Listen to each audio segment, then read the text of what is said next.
Des chercheurs et des experts chinois participent à la 58e session du Conseil des droits de l'homme dans les bureaux des Nations Unies à Genève.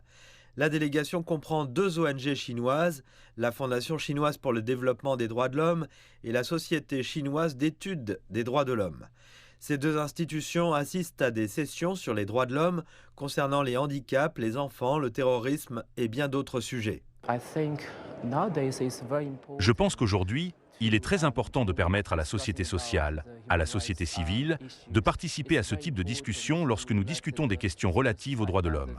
Lors de la prise de décision, il est très important de permettre à la société civile ou aux ONG de faire entendre leur voix.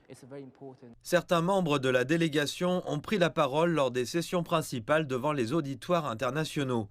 Ils ont parlé de l'évolution des droits de l'homme en Chine, notamment dans les régions du Xizang et du Xinjiang.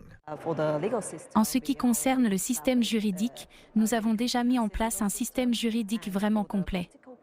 Et pour la partie pratique, par exemple, plus de 4000 centres de protection des femmes et des enfants ont été créés dans toute la région du Xinjiang pour leur offrir des services plus pratiques. Et pour la partie économique, les femmes ont un accès égal au marché de l'emploi.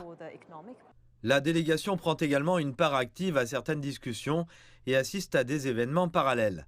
L'un d'entre eux, consacré à la promotion des droits des femmes pour un avenir équitable et durable, a réuni des intervenants de Chine, de Cuba et de Suisse. La délégation estime qu'il s'agit d'une excellente occasion d'échanger des idées et de nouer des contacts avec d'autres experts. Les membres de la délégation chinoise à cette session du Conseil des droits de l'homme déclarent que leur présence ici est l'occasion de partager avec le reste du monde la situation des droits de l'homme dans les différentes régions de Chine. Ils sont également en mesure d'observer et de discuter de l'évolution des droits de l'homme dans le monde.